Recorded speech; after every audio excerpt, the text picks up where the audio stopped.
Olá pessoal, meu nome é Alex e eu vou apresentar esse trabalho para a disciplina de Tecnologias para a Descoberta de Conhecimento. Bom, nós vamos falar sobre o KDD como ferramenta computacional para a predição do câncer de mama. Sobre o nosso problema. O câncer de mama ele é o segundo câncer mais comum entre as mulheres. Ele só perde para o câncer de pele. Por ano, são 29% dos novos casos. Então, dos 100% de novos casos de câncer descobertos a cada ano, 29% são câncer de mama. Ele é um câncer que acomete principalmente as mulheres, mas é importante ressaltar que 1% dos casos ocorrem em homens, menos de 1% na verdade, ocorrem em homens. E essa taxa, acomete as mulheres progressivamente após os 35 anos. Isso não quer dizer que antes dos 35 anos as mulheres não podem ter câncer, elas podem desenvolver em raros casos, mas após os 35 anos, progressivamente cresce a possibilidade de que isso ocorra, de que o câncer apareça, de que o crescimento das células desordenado ocorra. E especialmente após os 50 anos, a possibilidade disso ocorrer aumenta muito. E muito importante destacar também que quanto mais cedo é o diagnóstico, melhor os resultados dos tratamentos. Bom, aqui a gente está falando realmente do câncer de mama. O que é o câncer de mama? O câncer de mama, o câncer de forma geral, é o nome dado a um conjunto de mais de 100 doenças que têm em comum o crescimento desordenado de células que invadem tecidos e órgãos. Esse é um conceito do Instituto Nacional do Câncer. Aqui a gente mostrou, né, uma ilustração, né, de como que ocorre esse crescimento desordenado das células. Então, como que a gente pode melhorar, né, o prognóstico do câncer de mama? O que é o KDD, Knowledge Discovery in Databases? E como o KDD pode ajudar no processo de predição do câncer de mama? Bom, no nosso contexto aqui, a gente busca uma otimização de processos no diagnóstico do câncer de mama, utilizando o KDD como ferramenta computacional para alcançar esse objetivo. Bom, então vamos entender melhor o que é isso tudo. Primeiro, antes de tudo, vamos falar sobre os nossos dados. Nossa fonte de dados a gente extraiu do Kaggle, que é uma base com muitos dados de diversas categorias que vários cientistas de dados, vários pesquisadores utilizam para fazer várias simulações e e também consultar vários conjuntos de dados para treinamentos, para processamento. Então aí eu deixei o site aqui para vocês. Então no contexto desses dados a gente tem várias características das células. As células têm inúmeras características. E essas características, o formato predominante delas é numérico. Então, ela como concavidade, tamanho, tem várias características delas. Eu vou deixar tudo disponibilizado para vocês escrito aqui embaixo. Então, 20% dos nossos dados a gente compôs um conjunto de treinamento para a gente utilizar depois. A saída esperada, no nosso caso, é se uma célula é benigna ou maligna, de acordo com as características e com o treinamento realizado através do conjunto de teste, que é aqueles 20% lá em cima, que a gente separou do total dos 100% dos dados que a gente tem. Então, a metodologia. Então, o que é o KDD? O KDD ele é um processo, né? São várias etapas e foi proposto por Fayad. Existem algumas outras metodologias parecidas com o KDD que incluem algumas outras etapas ou que retiram algumas dessas etapas e substituem por outras, mas que têm a mesma ideia. Então a gente vai falar um pouquinho rapidamente de cada uma das etapas só para conhecimento.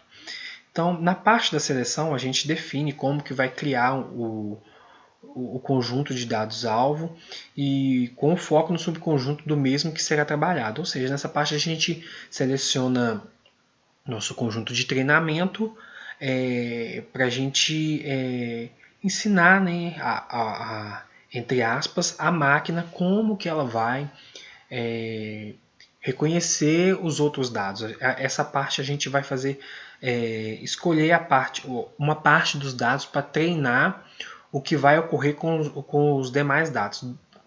Nessa parte a gente seleciona uma pequena entre 15% e 20%, pode ser um pouco mais, um pouco menos, para garantir, né, que os métodos que a gente vai escolher vai ter um conjunto de treinamento e um resultado eficaz. No pré-processamento, a gente vai formatar os dados para que se tornem adequados à mineração, ao processamento lá na frente.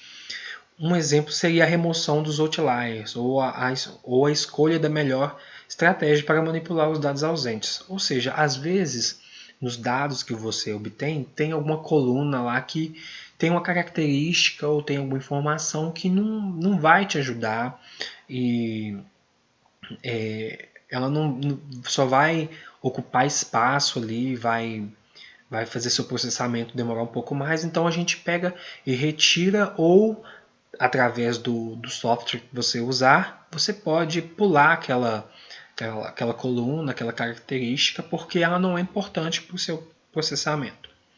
Na formatação, consiste na redução de dados e projeção, encontrar características que serão úteis para a representação dos dados. Aqui a gente não tem muito o que falar, né?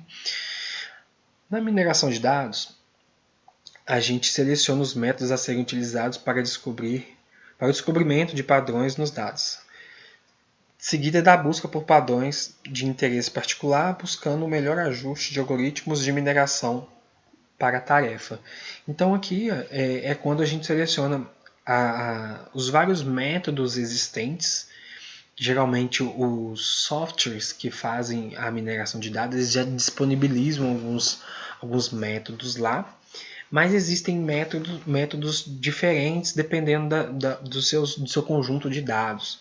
Então pode ser que seja um método para classificação, para associação, para agrupamento. Então existem vários métodos que fazem a mineração de dados. E na avaliação, o conhecimento, né, considerado a etapa final, consiste em utilizar, implantar, documentar e reportar a quem é de interesse o conhecimento extraído. É nessa parte que a gente avalia os resultados da mineração de dados. Bom, a gente usou o software Orange da Google para fazer todo o nosso esquema. Aqui eu deixei demonstrado para vocês aonde que está o nosso conjunto de teste, né? Nossos datasets, nossas tabelas e nosso gráfico de dispersão, nossa matriz de confusão, nossas predições, né? E o nosso teste de score. E deixei aqui a demonstração da estrutura, né, para vocês verem como que ficou. Então, para a implementação dos métodos, né, foram usados dois softwares, o Orange Canvas, da Google, como eu disse anteriormente, e o ECA, da University of Waikato. Contudo, no contexto geral, a gente utilizou o Orange. Apesar dele ser mais pesado, o software ele é muito prático e apresenta uma interface moderna e diferente do ECA. O ECA, se eu não me engano, ele foi desenvolvido em 1993 e depois disso ele não teve melhoras na sua interface. Então a interface do Orange ela é bem mais moderna e bem mais fácil de ser compreendida. Esse esquema que eu deixei aqui, você não consegue montar ele tão facilmente no ECA. Ele tem uma estrutura, mas não é tão apresentável e tão bonita quanto essa. Então, os nossos experimentos. A gente usou 3 algoritmos para predição, que é o Logistic Regression, o Random Forest e o SVM. No teste e Score, foram testados os 3 algoritmos utilizados, usando-se os componentes Test and Score e Confusion Matrix. Na classificação, para melhor visualização das classes, foi utilizado o K-means. Para a visualização das classes, utiliza-se apenas um gráfico de distribuição simples, mostrando a quantidade de células benignas e malignas. Então aqui é o nosso gráfico de dispersão. O conjunto azul são as células benignas e o conjunto vermelho são as células malignas. Aqui eu estou colocando a nossa matriz de confusão e de acordo com cada um dos algoritmos, cada um dos métodos que a gente usou. Então aqui vocês podem ver que a predição do Logistic Regression chega para células boas a 95%, para as malignas 94%. No Random Forest, as benignas 96%, as malignas 95%. E o que a gente obteve o maior resultado, né? A SVM, a Support Vector Machine, ela obteve 97% de predição de acurácia de acerto.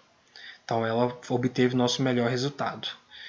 Então foram utilizados 3 métodos para a análise do processamento, os quais eu expliquei anteriormente. E dos métodos, a melhor predição foi do SVM, com 97% de acurácia. Sobre as nossas conclusões e trabalhos futuros, as máquinas de vetores de suporte constituem uma técnica de aprendizado que vem recebendo crescente atenção da comunidade de aprendizado de máquina, AM. Os resultados da aplicação dessa técnica são comparáveis e muitas vezes superiores aos obtidos por outros algoritmos de aprendizado, como as redes neurais artificiais e como os outros que a gente viu aqui mesmo no trabalho. Então, ainda mais na área médica, quanto mais a acurácia for, quanto mais perto de 100% ela for, melhor, porque é uma área muito delicada, então você precisa ter uma acurácia boa para poder afirmar as coisas.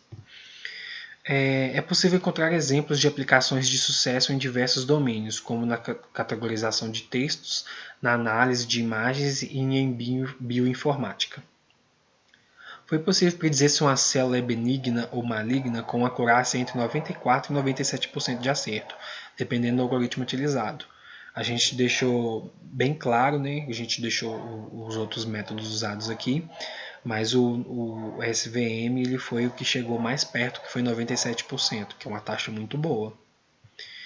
Então aqui, né, para os trabalhos futuros, a gente percebe a importância, né, do desenvolvimento de novas ferramentas e técnicas no aprimoramento do diagnóstico rápido e eficiente de novos casos, não só de câncer, isso é muito importante, como outras doenças graves.